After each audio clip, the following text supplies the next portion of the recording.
Be loud and proud. Thank you. I have a suggestion for Senator Crapo, Senator Ridge, and Representative Labrador. Sorry. We're going to spend $20 billion on a wall, apparently, or they're going to try to. I suggest we spend that money in a wall of windmills and solar panels.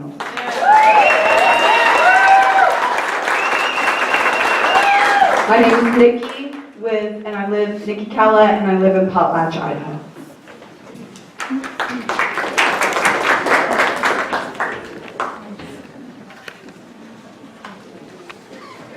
My name is Kathy Dawes, and I've been a resident of Latah County for 44 years.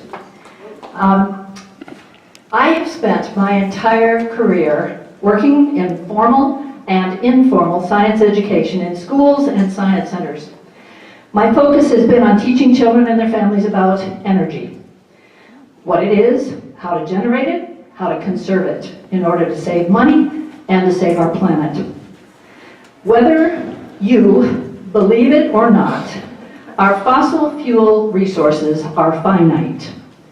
Our kids understand this. They know that their future will be dependent on solving this problem by exploring alternative ways to generate energy. And they are excited about taking that challenge. After learning especially about the science behind solar cells, hydrogen fuel cells, wind generators, and more. My question to you is, why are you and the Trump administration so focused on fossil fuel-based energy, especially coal? Among the first bills signed by this president were to repeal the requirement for energy companies to disclose their payments to foreign governments and to repeal a stream protection rule for coal mining. Our world is quickly replacing fossil fuel-based energy with clean, renewable energy, and I'll talk your language. On the labor side of energy production, twice as many Americans are currently employed in the design, installation, and manufacture of energy-efficient products and services as those employed in the production of fossil fuels and their use for electric power generation. Other countries are outperforming our country in this effort. Germany had so much renewable energy on May 8, 2016 that it had to pay its citizens to use electricity.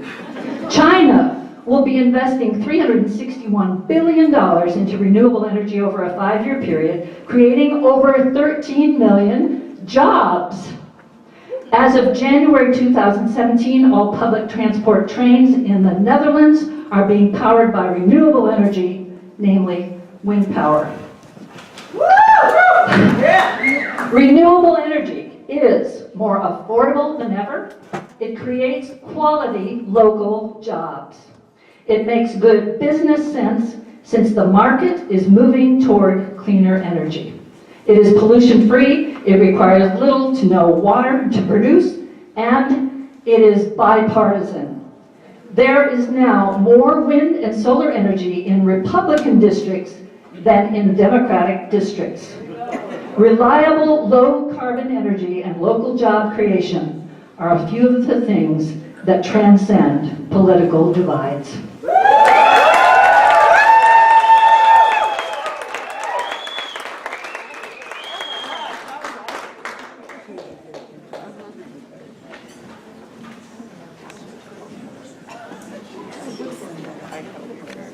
Hello, my name is Case Goodman. I graduated, and I live in Moscow. I graduated in 2009. It's quite hard to get a job. It was right after the crash. And I guess so I'm going to start with my questions. My two questions are, do you support rolling back Dodd-Frank? And are you going to invest in industries that are growing or industries that are shrinking? So I graduated in 2009 after the crash. We didn't get, the American people, there was no criminal charges for the folks who were gambling with money in the financial industry. We didn't get any sort of criminal action. What we got was Dodd-Frank. We got a promise it would never happen again. So Trump just ordered that he wants to roll back Dodd-Frank, which potentially would allow some of the gambling to come back. and put us back in the same situation we were in.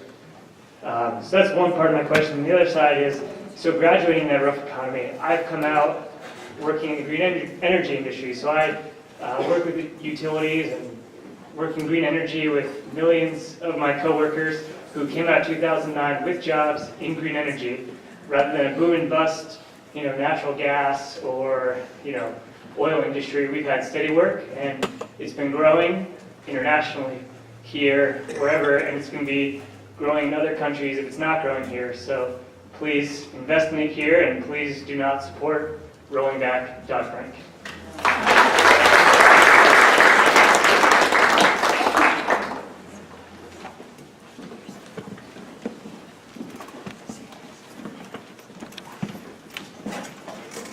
Hi, my name is Megan Miller, and I am living in Moscow, Idaho, and I'm a student at the University of Idaho. And, this recent election has given a lot of us an opportunity to talk about politics and climate science in particular. And many of us work in environmental fields that's not directly related to climate change, but we see the impacts every day, whether it's fish, wildlife, hydrology, plants, the timberland, everything is impacted. And this question is basically spurned from Senator Risch's comments on climate denial, where he talks about admitting climate change essentially gives the government, the federal government, rein, right, to do what it needs to do to help with climate change. And one of his objections as a climate denier was admitting to it means a bigger federal government. And that was what he was unwilling to do. That for him, it wasn't about the science, and I'm paraphrasing here, okay, just paraphrasing. For him, it wasn't about the science, that it was about politics, partisanship, that he was unwilling to admit because he didn't want to see the federal government grow. And my question would be, how can you justify your politics on behalf of the planet? Because it's real and it's happening. Thank you.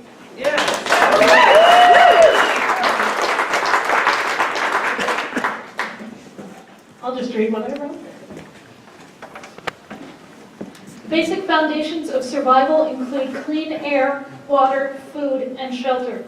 Thus, the foundation for civilization is agriculture, water and food and air protections, and housing. I want to address housing here, but the EDA and EPA protect foundations of our society. They are vital parts of our government. We need to protect our water sources, our soil, which we use for farming, our forests and oceans for clean air, and our pollinators and insectivores, like bees and bats, to keep our environment, our crops, and our health stable. Alternative energy creates more jobs than fossil fuels. We're slowly running out of clean water sources. We're slowly running out of topsoil for farming. Our bees are dying out. Our insect eaters, like bats, are dying out from invasive diseases and climate change.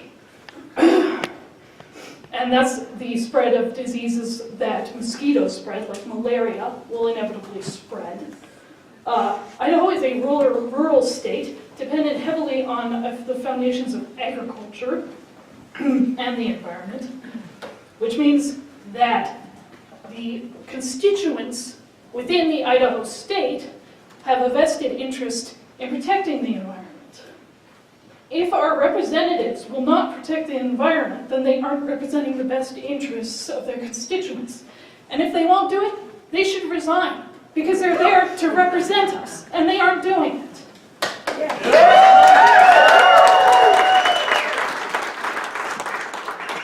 We can just take 2 more questions. We have this huge another area to cover.